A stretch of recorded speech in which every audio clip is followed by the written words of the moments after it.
about we do that? There we go. Good afternoon, Tuscaloosa. Gotta turn the microphone on. Good afternoon, Tuscaloosa. Internet world, downtown Northport, West Alabama. How we doing on this wonderful football Friday?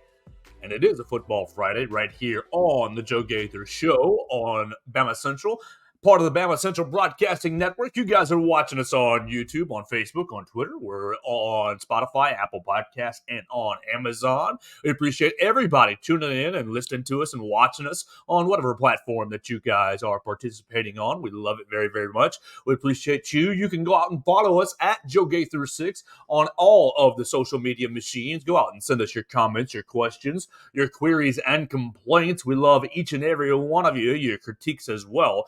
You can find me at Joe Gaither 6 on all of those social media platforms: Facebook, Twitter, YouTube, Instagram, Snapchat, really wherever you want to hook up with me on the internet. It's at Joe Gaither 6. All right, before we get the program going, we want to encourage you guys to check out and subscribe our other BamaCentral Broadcasting Network podcasts. We've got All Things Bama with Katie Wyndham and Austin Hannon, and we've got Blue Collar Unplugged with Blake Byler, Matthew Gibson, and Jacob Pickle, the president of Crimson Chaos. So we appreciate both those programs. And the three of us together, of course, make up the BamaCentral Broadcasting Network. You can find us all at BamaCentral.com. We are your Sports Illustrated home for the Alabama Crimson Tide.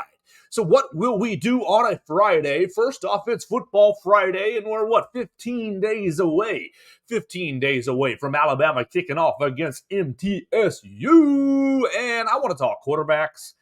I want to talk about Yea Alabama. We had a couple different sound bites coming out over the last 24 hours from different people who know some things about the quarterbacks and about Alabama's football team going into the new year. We're going to hear a little bit from Josh Pate, from Late Kick Josh, and we're going to hear a little bit from Greg McElroy from Mac and Cube, his program Mac and Cube on Jocks 94.5 in Birmingham. Both those guys giving us some quarterback insight. We're going to hear what they had to say, and we're going to basically, we're going to turn that off. We're going to hear what they had to say and kind of decide what we think about the situation. Now, a little setup. Tomorrow, Alabama will be having its second scrimmage. Alabama will be having its second and final scrimmage in Bryant-Denny Stadium before the new year gets kicked off. So it's going to be a really important day for Alabama.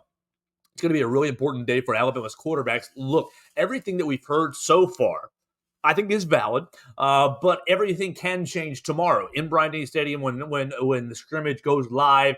Coach Saban really loves to put emphasis on the scrimmage, the live practices. He understands, obviously, practice in the normal practice setting is valuable, but he wants to see which quarterbacks, and this is going to be very important tomorrow, which quarterbacks can go out there, get a play call, either whether it's on their wrist or whether it's signaled in from the sidelines or whether it's coming in from a wide receiver, whoever, get the play call, deliver it to the team, get everybody to the huddle, and operate the team efficiently, operate the offense efficiently, read the defense, and get yourself going, keep the offense running. It's going to be very, very important. Without Tommy Rees holding your hand, without Nick Saban holding your hand in practice, and as Coach Saban mentioned on Tuesday and in his press conference, looking over their shoulders. He doesn't want to see the quarterback looking over their shoulders, asking Tommy Rees, asking coaches, did I make the right read? Are we operating in the right protection schemes? Are we, did I make the right checks here on that play? No, tomorrow's scrimmage is going to be all about which quarterback can operate the offense really on their own. So it's going to be very, very important tomorrow afternoon in Bryant-Denny Stadium. I think the guys are going about noon, 12:30 or so in Bryant-Denny Stadium. Obviously, it is a closed scrimmage. If you are a member of the Red Elephant Club, I believe you get to be invited to the scrimmage. We, as the media, will not be in the scrimmage. Maybe I'll find some friends that will be watching it, and we'll be able to hear about the scrimmage, obviously, and make some takeaways for Monday's show. But what we will do is at 3:15. Last week it was at 3. It's scheduled at 3:15. They may finish early. They may finish late. 3:15. Coach Saban will meet with us in the Bryant-Denny Stadium media room, and we're looking forward to hearing from him once again. So that's kind of setting up the weekend. Really, let's talk quarterbacks. Let's talk about what we've heard this week. We've heard this week a big mixture of opinions. We've heard a big mixture of what's going on in the quarterback room. I still think Jalen Milroe has the absolute advantage, and he is kind of the leader in the clubhouse. What do we say on Wednesday? We basically said he's leading the race, but it's still on the backstretch of the track. They're not coming around the final turn. Tomorrow, they'll be closer to the final turn, really, as we get into MTSU week, how they operate game week, who's taking it very seriously, and who's operating at a high level, ready to really play in front of 100,000 fans in Bryant-Denny Stadium. Look, you're going to beat MTSU regardless of who the quarterback is. You could beat MTSU.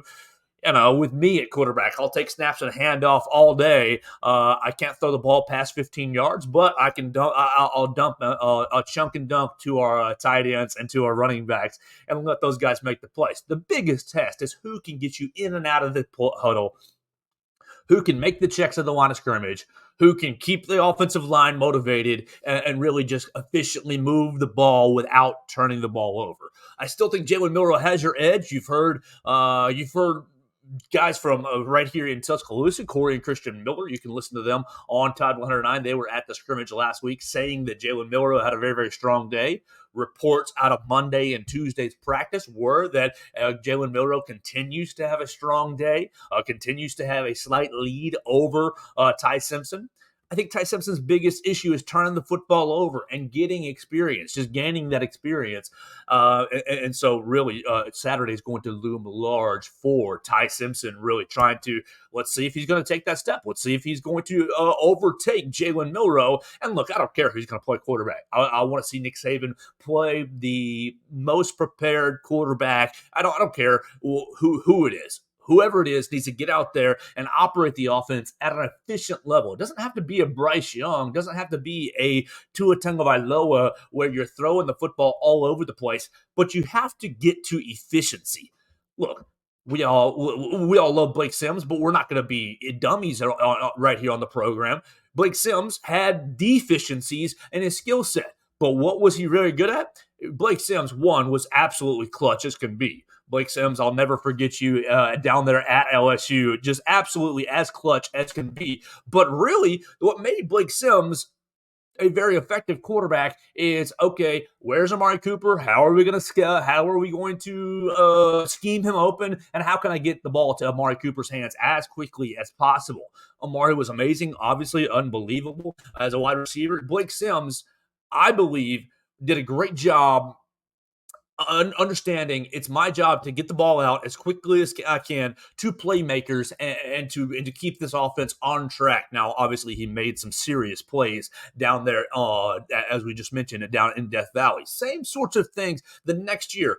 Was Jake Coker overly talented? No, I mean, not overly talented. Obviously, he had a lot of talent and plenty to get the job done and win a national championship. Praise to Jake Coker. Thank you so much. But as far as talented quarterbacks go, he got drafted in the 6th, 7th round. I think he was an undrafted free agent. Went out to Arizona and just played just a little bit of time, and then moved on with his life. Got into the post football life. But Jay Coker wasn't just overly talented. Yes, had a huge arm, had a cannon for an arm. What Jake Coker did, he understood the offense. He understood getting the ball out. Obviously, you got Derrick Henry behind you. That's very, very helpful. But you understand getting the football out quickly, getting the ball out to our Darius Stewart at that time, and really just operating the offense within the scheme of the offense. You don't have to Bryce Young it. You don't have to Tua Tagovailoa. I mean, Bryce Young, baby Bryce, I love you so much. And he had more talent, Bryce Young, and his pinky than most of the Alabama quarterbacks have ever had. But Bryce Young is sitting back there, making plays happen, waiting, and making plays happen down the field. I don't really know that Bryce was overly efficient. Now, part of that was Bill O'Brien's offense. Absolutely, part of that was Bill O'Brien's offense, slowing things down, maybe not always running the football as well, trying to go for the deep shot, trying to go for the kill shot.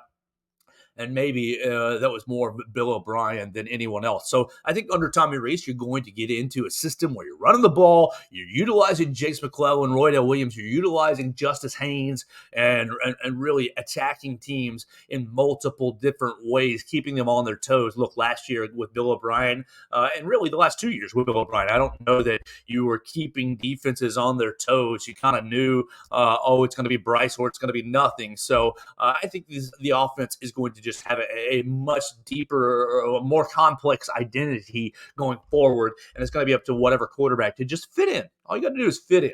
So what I want to do right here, as we're going to talk quarterbacks, is I want to play two different clips, and we'll react to them. One's going to be audio, and one's going to be video. So if you're watching us on YouTube, that's kind of how it's going to play out. YouTube, Facebook, Twitter, that's how it's going to play out. One will be on audio only with Mr. Greg McElroy from Mac and Cube on WJOX 94.5 in Birmingham. We appreciate them for the sound. And then we're going to hear or watch Josh Pate, a little clip from his show, Late Kick Josh, on the YouTube channel. Josh Pate from the 24/7 Sports Network. So here's Greg McElroy. Look, you all know him, you all love him, national champion, right here, played in the system, and obviously made his legacy right here in Tuscaloosa. This is Greg McElroy. He's now been elevated to the second. No, he's the lead college football analyst now for ESPN. He's taken over for Todd Blackledge, which is kind of sad for me. I love Todd Blackledge. He's taken over Todd Blackledge. He's obviously got his show in Birmingham on the air, and he's a big-time college football analyst. This is Greg McElroy from what he saw in practice this week. It was a good day to be at practice yesterday. Took little man, first practice ever. So that was a lot of fun. Already showed Cole a video of little man hitting the bags, so we might have an offensive lineman. Oh boy, waiting in the wings. But tread lightly. So we were at practice yesterday. Weren't there for the whole practice. Full disclosure, but here's what's going down with the quarterback spot right now. Jalen Milroe and Ty Simpson are really kind of separated themselves. Okay, I'm not sure there's a ton of people that are surprised by that. Tyler Buckner is running almost exclusively. Did get some reps with the ones, but not a ton. I mean, it's really mostly the twos. And then Dylan Lonergan is also now getting some reps with the twos. Meanwhile, Eli Holstein is running mostly with the threes right now on the other field. So Lonergan, even though most of his reps are coming with the threes, he is getting to sprinkle some in with the twos. Now, I've been told that he has had a really nice camp. They're very pleased with him. When he is going against top-level guys, meaning the ones, the game's a little fast. But you shouldn't panic with that because the game was a little fast early on with Tua Tagovailoa as well, which is why Tua Tagovailoa, as a true freshman, didn't play until the second half of the national championship game. I mean, 4 months from now, basically. But I was also told that Lonergan, in time, if he continues to play the way he's playing and continues to get comfortable within the system and continues to progress, it would not be completely out of the realm of possibility that we could see him in meaningful action this year. It is, but it will not be early. Early, it will be, barring something completely unforeseen, it'll be Milroe probably to start the first game, Ty Simpson to come off the bench in the first game, roll those two and figure out who plays best in that first game, and then see what you got heading into Texas, which is kind of how we've anticipated from the very beginning. I don't think that's a plan right now that's totally set in stone, but if I were to guess, that's exactly what's going to happen based on what I saw from the rotations yesterday. That's Greg McElroy on this morning's edition of Mac and Cube, right there from WJOX on 94.5 in Birmingham. I appreciate a little bit of sound from them. And look, that's exactly what I'm hearing as well. Now, Greg got to see it. Greg got to be there. But that is a lot of what I'm hearing is that it's a two-horse race with Milroe and Simpson. And so you're going to get it figured out. You're going to really roll into week number 1 and get it figured out. And look, let's think back to let's pull in another player, another former player's perspective. Last night on Hey Coach, Mr. Christian Miller, number 47 on the playbook, number 1 in our hearts. Christian Miller, former outside linebacker at the Alabama Crimson Tide and Carolina Panthers linebacker. He was on Hey Coach last night with Mr. Eli Gold. First off, sidebar, thank you. Praise you to Eli Gold. Very, very happy. Praise you, God. Lord, thank you for helping Eli Gold battle cancer and get him back to a place where he can be a heavy participant and a staple for Crimson Tide Sports Network. Really looking forward to hearing Eli Gold back on the radio this year. It was great to hear him on Hey Coach yesterday, but he brings on Christian Miller. He brings in Christian Miller at the last segment, 7:30 to 7:45. If you missed any of the Hey Coach action, you can read it right there. We got live updates on BamaCentral.com. But yesterday, Christian Miller on Hey Coach essentially says, "Hey guys, this is nothing new. An Alabama quarterback battle is nothing new here." And so go back to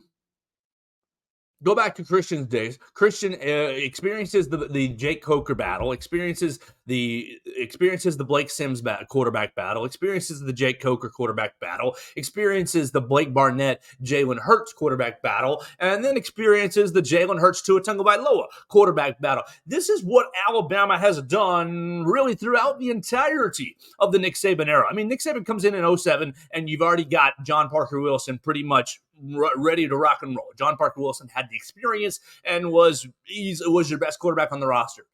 Then you roll into 2009 and you're looking for a quarterback. Boom, Greg McElroy, already experienced, very smart, on the roster, ready to go. And so Coach Saban goes and recruits a young A.J. McCarron, recruits a Star Jones. And so you bring in recruits, boom, A.J. McCarron wins the job over Phillip Sims. Like, this has been Nick Saban's MO almost year after year.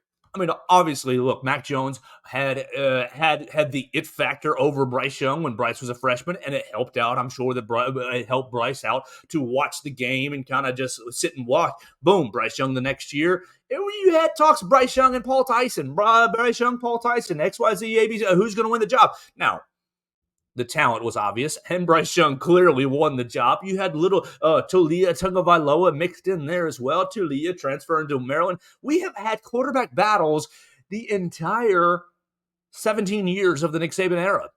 And so what we're looking at this year, everybody's overly concerned. Now, you're overly concerned because you've lost Bryce Young and Baby Bryce, and really Baby Bryce, Tua, and Mac have put you in this mode, have put you in this mindset of dynamic quarterback. And Jalen as well have put you in this mindset of needing a dynamic quarterback to operate the Alabama offense. Think about it. Think through the 17 years of the Nick Saban era. I mean, no disrespect to Greg McElroy, to John Parker Wilson, really no disrespect to Jake Coker and Blake Sims, but were they necessarily the most dynamic quarterbacks in college football? Absolutely not. No. But what they were was efficient. What they were was smart with the football. What they were was great leaders. They were all great leaders. And so you roll in those factors. I'm going to be a great leader. I'm going to understand the offense. I'm going to be very efficient with the football. I'm going to protect the football. That's the huge thing. Protect the football. Those four things, boom, I earn the respect of the team. I am ready to roll, and we are operating at a high level, operating at a top five team in the country. This is what you're going to have this year. That's exactly what you're going to have this year. Don't worry about the quarterback position because everything else is falling into place for Alabama. You go into week number 1, 15 days away. Jalen Milroe and Ty Simpson, I believe, will both get reps. Now, Greg McElroy's point on Dylan Lonergan is very interesting. And you've heard that over the last week that Dylan Lonergan's arm talent is showing out and is shining through so far through the first handful of days in camp. What you had 13, 14 days in camp so far. And so Dylan Lonergan has acquitted himself very well. Now, Dylan Lonergan played well in A-Day. He did. He played well in A-Day. He was going up, obviously going to go up against the threes and playing with the threes. But Dylan Lonergan, his ball placement, his decision-making were very impressive in 8A for a freshman, for an early enrollee freshman. Absolutely. He was more impressive, in my opinion, than Eli Holstein. And so you heard Greg McElroy on the last clip right there talking about where Eli Holstein stands over on the third field, playing with the threes, kind of testing and working with the threes in that fashion. You're hearing him compliment Dylan Lonergan. I have heard more than just Greg McElroy compliment Dylan Lonergan. I think Greg's point to maybe he'll get some game action, maybe he'll get some reps down the line is valid. Absolutely. It's very valid. And maybe he will. But at the moment, the game speed, look at the first couple of weeks. You're going to have, you could throw Lonergan out there against MTSU, and you could throw Lonergan out there probably against South Florida. But against Texas, when Texas comes to town, that's not what you want to do. That's not what you want to have happen. And then subsequently, when Ole Miss comes to town, what's that, September 23rd, you want to have everything rocking and rolling and basically set in stone for that first SEC, for the first stretch of the SEC schedule. Maybe you see Dylan Lonergan against UTC late in November as well. But I think this is still going to be a two-horse race between Milroe and Simpson. And in that first week against MTSU, if somebody, if the lights are too bright at 6:30 at night in Bryant-Denny Stadium, Club Bryant-Denny, the lights will be rolling. If the lights are too bright for somebody, Coach Saban will see that. I think Tyler Buckner is kind of that break glass break glass in case of emergency. All right, so I appreciate Greg McElroy on that clip, and that was from WJOX 94.5. We appreciate all the clips that we ever play on the show. We're always going to want to credit those appropriately. You can listen to Mac and Cube on WJOX 94.5 in the mornings out of Birmingham, and I believe they have an app if you want to check that out. So let's move to my second clip. We're going to move to my second clip of the day, and this is Josh Pate. I love Josh Pate. Pate State, the president of Pate State. Obviously a fictitious university. But if you didn't get that, just want to make it clear.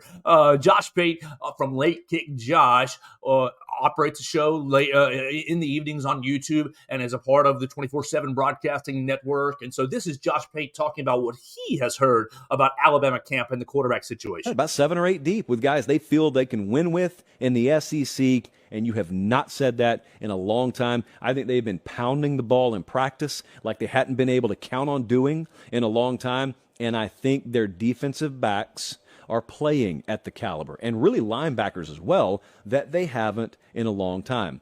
There's also this understanding, and frankly, I think this is happening at two places. I think it's happening at Bama, and I think it's happening at Ohio State right now, where those teams have known since opening spring camp, we don't have a C.J. Stroud or Bryce Young here. But all of us were former 4 and 5 stars. So the collective makeup in this locker room is good enough to win a title. Like, there's JT Tuimoloau over there in Columbus. There's Dallas Turner down here. They got half a dozen former 5 stars just at the edge position at Alabama. Those guys, I think, have been aware since spring. If we're going to win a title, it's not going to be a quarterback carrying us this year. You would be amazed at what that awareness does to pull a collective extra gear out of a team. Now, if you have a Bryce Young and he goes down and all of a sudden a deer in the headlights true freshman's in at quarterback and you haven't conditioned your mind all year to be ready for that, that's one thing. That crew there has known since spring we don't really have much of a guy that can carry a team at quarterback. But we got a squad full of guys who can collectively, and it's why I'm so fascinated to watch what Bama looks like. I think they could look ugly in week 1. Like, I think they could look terrible and probably be up on Middle Tennessee State like 16-6 or something like that, and everyone just punts on the season. And I think that they could probably play the most physical game you've seen out of Bama in like a decade against Texas. That goes either way. I think there is the potential for even the most hardcore of Alabama fans to completely give up on this team early in the year, only to see them become the best team in the country. Because I think that eventually the style that they want to play with will take its toll. And I think they've got the depth to play that way. I think they got it at offensive line. I think they got it at running back. And I think whichever quarterback starts for them will round into giving them above average play. And that's about what I'd expect from whoever they start at quarterback. Anything more? That's all you need. Above average play. That's all you need. Josh Pate laying it out there. Really, the Alabama philosophy. Look, everybody's worried. I know. You're all worried. Who's replacing Bryce Young? You don't have a Heisman Trophy winning quarterback. Of course. And baby Bryce, we love you, and you is amazing, absolutely. But Josh is right. Josh Pate, and I appreciate that from Late Kick Josh right there on the YouTube machine. His program runs in the evenings. I think it's Monday to Friday. But Josh Pate is exactly right in the fact that Alabama knew first day of spring practice, no Bryce Young. Bye. He's gone. He's going to be the first overall pick. You know, if Carolina was smart, and they were at that point. And so you got to do the revert. You've got to shift the game. You've got to shift the philosophy. You've got to shift your mindset. And so exactly what look, Josh laid it right out there. He's one of the smartest football minds that we know, and I love really following his coverage right there at Late Kick Josh. He does a great show. But all you got to do is get back to Alabama football. All you got to do, we've been recruiting 4 and 5 stars for ages on end. Go to 24/7 Sports and look at the recruiting rankings over the last 10 years. It's been 2, it's been 1, it's been 3, it's been 1, it's been 4, it's been 5. It's been amazing over a 17-year stretch. And so you think about, oh my gosh, no quarterback. That's total hooey. Jalen Milroe and Ty Simpson are good quarterbacks. Jalen Milroe and Ty Simpson are quality quarterbacks with quality talent. Now, of course, are they Bryce Young? No. But Bryce is a generational talent. Bryce is one of those talents that we will probably never see again here in Tuscaloosa. Even when Julian Sayin comes next year, even when Julian Sayin comes and people rant and rave about Julian Sayin's talent, and I'm excited to see him, but you're not going to get baby Bryce's generational talent that you had over 2 years. The poise in the pocket that Bryce had. No, you're not going to be able to manipulate the defense the way that Bryce did with his eyes. You're not going to have the entire package of being able to throw, having all of the arm talent that Bryce had. Now, I think Ty Simpson's got pretty good arm talent. I think Jalen Milroe's got amazing athleticism. But it goes into exactly what Josh said. Don't punt on the season if Alabama beats MTSU. Look, it's going to be probably 28-10, 35-10. I mean, we're still 15 days away, but that's kind of what I'm feeling about that MTSU matchup. 35-10 is kind of what my gut is telling me. And then when you play Texas, oh my gosh, it's going to be a knockdown, drag-out, 12-round heavyweight fight with the Texas Longhorns. And really, the style will indicate that. The style of Alabama will give them a chance to win that game. Look, last year, of course, it got very, very, very open very quickly. And then thankfully, I hate to have any injuries, but thankfully for the Alabama perspective, Quinn Ewers gets hurt and the game slowed way, way down and got more into that phone booth style. That's what Alabama's going to do in week number 2. Alabama's going to say, Texas, come into this phone booth, and we're going to punch each other in the face until somebody falls. And really, I'm confident in that. I'm confident in Alabama's offensive line. Coach Saban's already talked about 6 or 7 starters along the offensive line. I think the depth along the defensive line needs to get a little better, but the depth of the linebackers and the depth of the secondary is very, very strong, very good. So we're going in 15 days away from Alabama taking on MTSU. We're going to have Alabama's second and final preseason scrimmage tomorrow in Bryant-Denny Stadium. It will be closed. It'll be open to, I believe, the Red Elephant Club. So if you're a member of the Red Elephant Club, call me because I want to hear about it. I'm just teasing. I got a couple of friends that are in the club. We'll find out what they were saying, what they're seeing. We'll hear from Nick Saban about 3 o'clock tomorrow, 3:15, somewhere right in that range. So follow us on BamaCentral as we're going to keep bring you everything that Nick Saban said. And then from there, you're basically on to game preparation. You go one more week of camp as school actually opens next week right here in Tuscaloosa. Next Wednesday is the first official day of classes. And so you'll go through next week to have your first week of school, and then we'll be on game week. And it'll be all right here in front of us. So really, really excited about Alabama football. All right, I want to transition real quick. I got two more topics for the day. We're right here at half hour in. I appreciate everybody watching us on YouTube, on Facebook, on Twitter. You're listening to us on Apple Podcasts, on Spotify, and on Amazon. I want to thank Wes Hart. Wes Hart yesterday gave us 45 minutes of his time on a game day.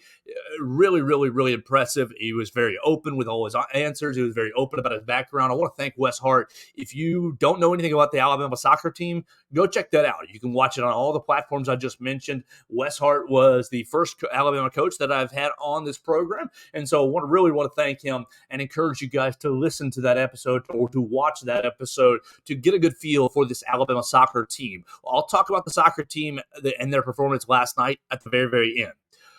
But where I want to go to next is Yea Alabama. Yea Alabama is the NIL Collective right here for Tuscaloosa. And many of you listeners, many of you viewers might be participating. And if you are, I would wonder and I would ask, are you really satisfied with what you're receiving from Yea Alabama with your dollar? All right, so what is Yea Alabama? What are they selling? And what are you really receiving? All right, so Yea Alabama, obviously, as we just said, is the Alabama collective entity.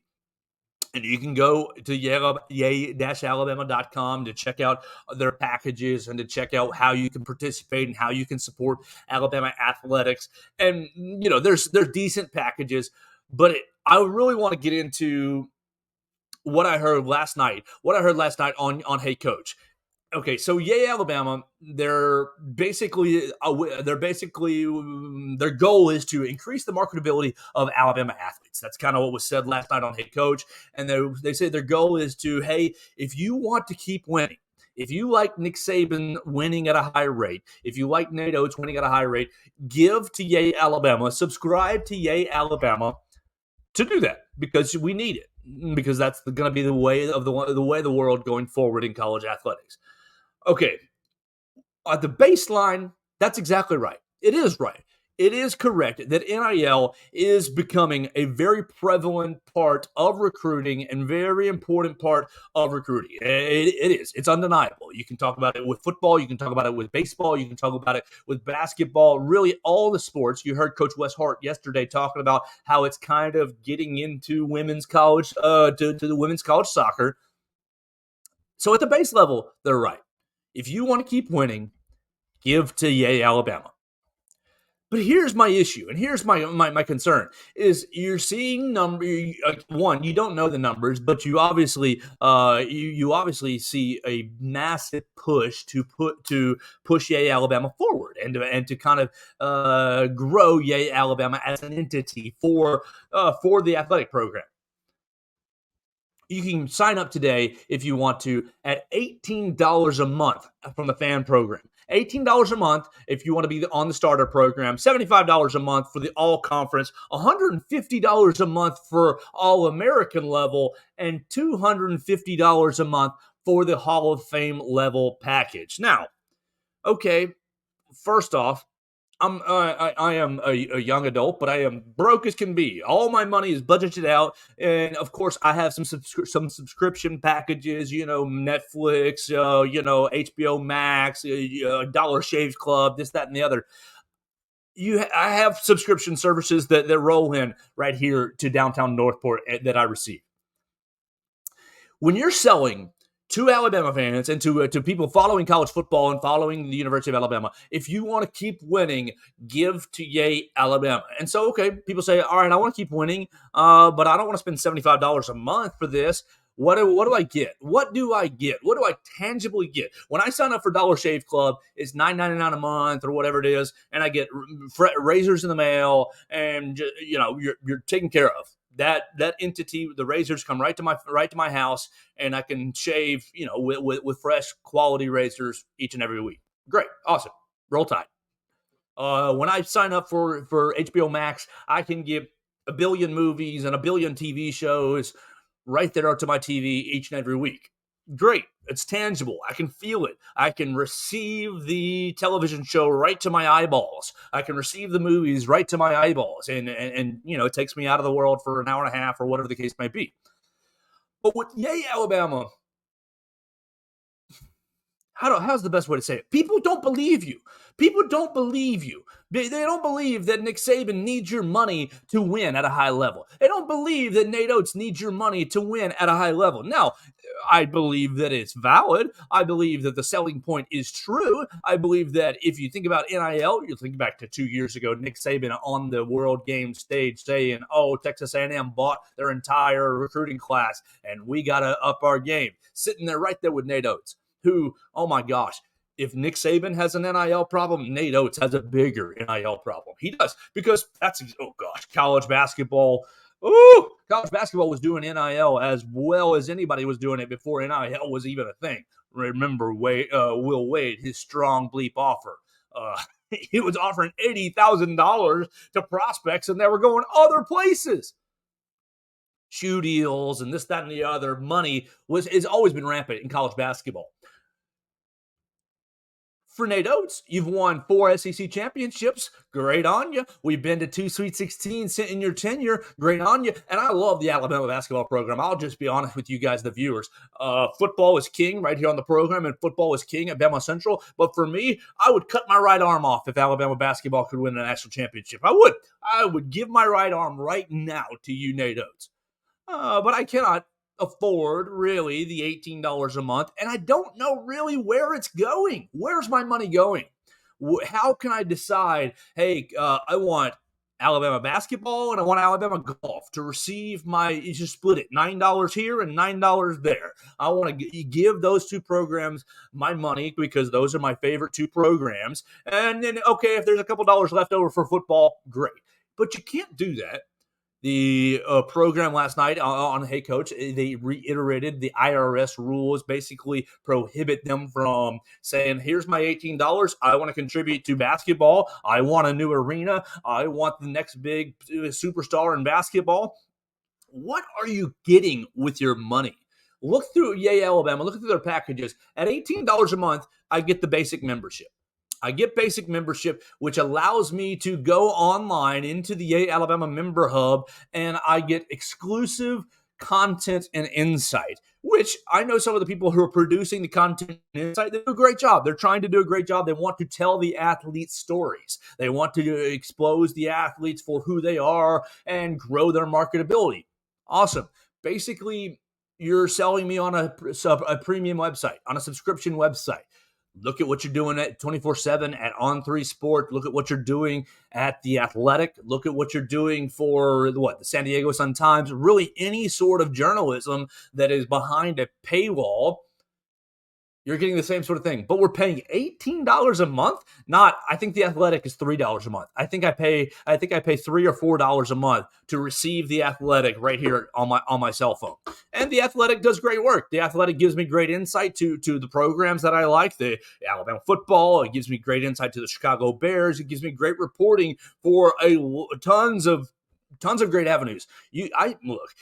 Just for the draft alone, just for the Dane Bruglers, the Beast alone, you get the 200-page draft guide breakdown that Dane Brugler does. It's worth it. Absolutely worth it. Now, I'm from Chattanooga. The Times Free Press in Chattanooga is behind that paywall. And I'm not sure what my parents pay for it, but it's not $18 a month to get the news in Chattanooga. It's not $18 a month. Now, what else? You're getting you obviously get the membership. You get the premium content. You get a Yea Alabama car decal. What? Oh, okay. I get a sticker to put on my car that says Yea Alabama. Now the sticker's cool. The logo's great. It is a great logo. I'll be honest. It's a cool logo. But you're giving me a car sticker to basically show that I am in the cool kids club? I'm sorry, it's not like the 13.1 or the 26.2 car stickers where people will put it on and say, oh, I actually accomplished something. No.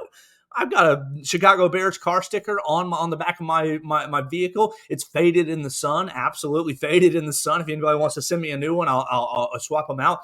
But I paid like $4 for it. And a one-time payment, $4 for it. And yes, it makes me feel cool. It helps me easily identify my own car in a parking lot. Absolutely. But what are we getting here? A car decal is what's advertised. And then lastly, an invitation to Football Fan Day's autograph session. I was at Fan Day 2 weeks ago, and yes, you had to show your Yea Alabama membership, and you could go get in line and get your autographs from Jalen Milroe, from Tyler Buckner, from Ty Simpson. You could jump in the long Nick Saban line and get your autograph from Nick Saban. Great. You could get your autograph from Kevin Steele. They had the assistant coaches off to one side, Tommy Reese, the defense on the other. You could go get your Deontay Lawson autograph. Great. Awesome.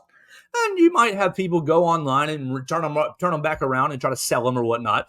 Or you might have people put them up on their house, in their collection room, on their shelf, this, that, or the other. Hey, this is my football signed by ABC and XYZ. Very cool. Very cool. But $18 a month? I'm sorry. It's not worth it. It comes out to $216 a year. $216 a year, I get a premium information. I get premium information, much like any other pay-for-play website. I get a card decal, and then I also get access to Fan Day one day a year. Well, access to autographs 1 day a year.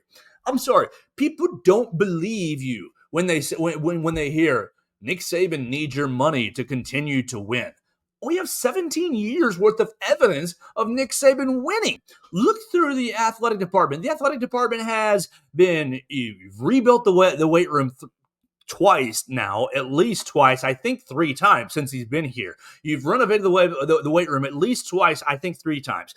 You've renovated the dining hall. It used to be over near Bryant Hall. Now it's in the Malmore Center. You've put the brand new dining hall in. You have redone the weight rooms and, the locker rooms in Bryant-Denny Stadium at least twice now. You've redone the locker rooms here at the Malmore Center. You have built the Sports Science Center. You're putting in massive money into the facilities that, okay, great. It definitely helps in recruiting.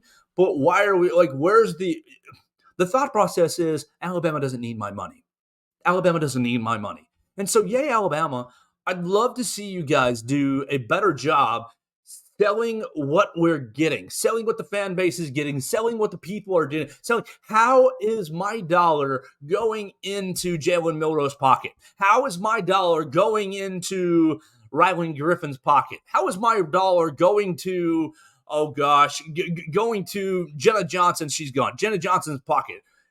You've got to do a better job educating the people how we're actually helping the athlete at these levels. Now, look, you go through the fan levels and you can be the $75 a month. You get everything that we just talked about, plus invitations to exclusive events. Okay, that's great. But you think about what it costs. That's $900 a year.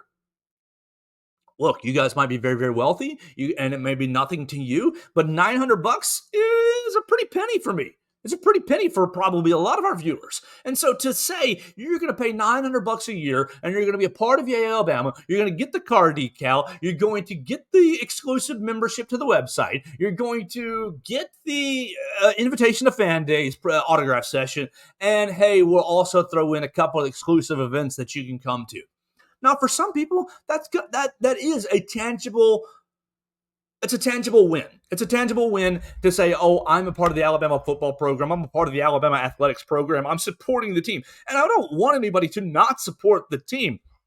My whole entire point to this segment in this topic is, Yea Alabama needs to take a different track from, "Hey, do you want to continue to win?" Well, we've been winning for 17 years without contributing at $18 a month. So why all of a sudden do you need to continue to, why all of a sudden do you need to get my $18 a month? Nick Saban's been selling the NFL, been selling development, been selling national championships for 17 years, and that's pulled in great recruiting classes. Nate Oates has been selling pathways to the NBA and high draft picks. He's been selling, fun and gun style that accentuates his player's abilities. Oh, great. We don't need it. Patrick Murphy, been to 12, 13? Been to 13 or 14 different College World Series over the last handful of years. Obviously, you last won it in 2012. And so it's been a minute since you've won the whole dang thing, but you've been competitive at a high level without the NIL. Now, of course, baseball, not so competitive. Gymnastics has been competitive without NIL. Alabama men's and women's golf has been extremely competitive without the NIL. And so to sell, hey, do y'all want to keep winning? Do you want to keep living the way that you're living right now? Well, it's actually going to cost you more money, and you're not going to really receive anything tangible outside of, oh, great, you can watch the game on Saturday and say, I'm a part of that. I put a little money in Seth McLaughlin's pocket. I put a little money in Deontay Lawson's pocket. Great. That's certainly something, but it's not enough. It's not tangible enough to get the masses, to get, oh, look, Alabama's fan base is extremely large. Oh my gosh, we'd be fools to discount and discredit the size and the loyalty in the Alabama fan base. Absolutely one of the most loyal fan bases ever. You all lived through the 2000s. Y'all all lived through the mics. You lived through the mics to celebrate to celebrate Saban. We've all been through, Anthony Grant and and Avery Johnson. Those were some bleak times in basketball. You've been through the terrible periods in Alabama baseball, and a lot of you are still sticking with the programs. It's just not enough to say, hey, you give us those $18, it's going to really contribute to winning. Come out and tell us, hey, this recruit, this 5-star that Nick Saban signed, we gave him $50,000, whatever the case may be. We gave him $20,000, $1 million, whatever the case may be. Come out and tell us how the money is getting assigned, what my dollar is really getting me. Because if I see recruit X, recruit Y, and I know that he was convinced to come to Alabama, or he really, he was really enticed by NIL, and I know that my NIL dollar went to go help Nick Saban secure that recruit, I'm more likely to give that money. But to just give the vague, we need your money to keep winning at the level we've been winning for 17, 18 years now, it's not a strong enough selling point. The car decal, I'm sure it's very pretty, very cool. It's not a strong enough selling point. What I will say, I'll flip and I'll give compliments to you, Yea Alabama. Check out under their tab, their shop tab. They have some great memorabilia. They do. They have some great attire. You've got some of the coolest T-shirts, the Yea Alabama, the Big Al baseball shirt, and the Yea Alabama swinging elephant golf shirt. Those logos are sick those logos are sharp. Those logos are very cool. And I would be honored and happy to wear those T-shirts. I'd be very happy to wear those T-shirts. And then you think about, they've got great polos. They've got game day attire that looks top-notch on the website. It looks quality. So I will give my compliments to them in that. You've got a great selection of apparel on the website with the Yea Alabama logo on the polos and on the nice shirts and everything. That is a winning side of things. That's a winning formula. And I can go on there and buy a polo and buy a T-shirt without being a member. And so why do I need to give my $18 a month? Why? Just for winning? It's too vague. It's too vague to sell to the average Alabama fan who has seen Nick Saban win 6 national championships right here in his tenure, play for 9 national championships. So you got to do a better job selling what I am getting by signing up for Yea Alabama. All right, last topic on the day, and I appreciate everybody watching us. Last topic on the day, we're going to go back to last night's soccer match. We obviously want to reiterate our thanks to Coach Wes Hart for joining us on the program yesterday. If you missed that interview, you can check it out on all the platforms, YouTube, Facebook, Twitter, Spotify, Apple Podcasts, and Amazon as well. Right there on BamaCentral.com is where it lives. We love you, BamaCentral, and appreciate everybody putting us on. Thank you so much, Wes Hart, for having us, giving us plenty of time yesterday. What ended up happening, Alabama played DePaul yesterday, and Coach Wes Hart seemed like he was pretty pleased with the performance. What ended up happening? Miss Gianna Paul scores in the first. Okay, please, Mike. Okay, I'm going to take a quick pause, and I'm going to read Mike's comment before I finish up. Please get Aaron Suttles on to discuss this. I joined for $75 a month, and I am by no means rich. I was shocked when I received an email earlier this week that as a member at Kim by Nick at noon, before they go on sale, the general public $95. Yeah, right. Okay, that's one of the things that they're doing. That seems cool. It definitely seems cool. You're getting the Nick at Noon lunches that have come out this past week, right? They've come out as advertised this past week. Now you had Tommy Reese that's already sold out. Kevin Steele on the 22nd is still open if you want to buy tickets. Coach Tavares Robinson and Freddie Roach are still available on October the 13th. And then you have lunches with Nate Oates that sold out, lunches with Miss Terry and Jay Sewell that sold out. But my man Mike, like, he was offered the same $95 ticket that I could have bought, that you could have bought. Now it seems like he got an email that allowed him early access to tickets. Great, early access to tickets, but no discount, and he's still paying $75 a month. It's not right. It's not. Look, you're not getting anything tangible. You're like, and of course, we all want to win. We all want to win. And look, I was sick to my stomach when Tennessee beat us last year because I knew all my Chattanooga friends were going to be hounding me in the comments. I knew it, and they were. Of course, after 17 years of winning, after 16 years of beating them, it's expected. And so I graciously, congratulations on your win, but I was sick to my stomach. I want to win in a bad way. And when it's Alabama, I'll be honest, when it's Alabama basketball, when they play like bleep, oh my gosh, I am mad for 3 days until they play again. Now, when they play really well and win, I am on a high for 3 days. I want Alabama to win at a high level. All right, so the last topic that I'm going to do is Alabama soccer. You win last night 2-0. You win last night 2-0 over DePaul. Gianna Paul scores in the first 5 minutes. Ball over the top, direct ball over the top. She gets out there and puts it right in the back of the net. And then you have Atala Jamali scoring at the near the end of the first half to go up 2-0. Alabama soccer puts on a strong performance yesterday to open up against DePaul, and really nice efforts. You can read about it right there on BamaCentral.com. DePaul never really challenged the Alabama goalie, never really challenged the Alabama defense. A couple of times you had some Alabama defenders making good plays, but it was really all Alabama going forward, and so it's great to see the girls getting off to a great start. Now on Sunday, the girls will play again. They'll play up there in Birmingham. If you can get up there and see them, they'll play up there in Birmingham, I believe 6 p.m., and then, of course, you can check it out on ESPN Plus as well. The girls will be back in action at home. Let's see. I think it's next Saturday. Let me find out before I make a big fool of myself. The girls will be back in action at home. Oh, you might want to click schedule, Joe. On August 27th. So 2 Sundays from now, August 27th. The ladies are playing the Memphis Tigers at 7 p.m.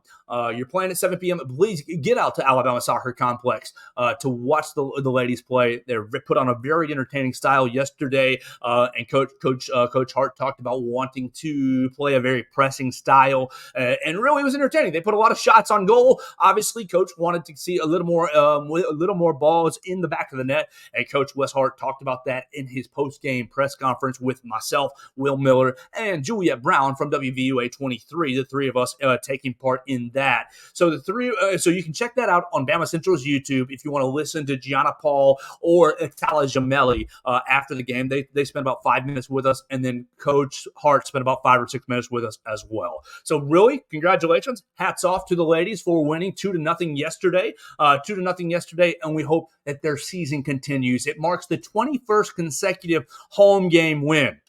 21 in a row at home. So get out there next Sunday, not Sunday in 2 days, but in Sunday 10 days. Alabama will take on Memphis at 7 p.m. to try to stretch their home winning streak to 22 games in a row. Free event. Get out there. It's free. The weather in the evenings is getting cooler, getting more tolerable. They had World of Beer food truck out there. They had Alabama volleyball girls signing autographs, and they had the Alabama trophies, all the soccer trophies that the program won last year were on display for you to take photos with SEC champions. Come on, let's go support the ladies as they continue their season. All right, so that's going to do it for my program today. I appreciate everybody chiming in and tuning in, watching us on Facebook, YouTube, Twitter. Mike, I appreciate your comment right there on Facebook.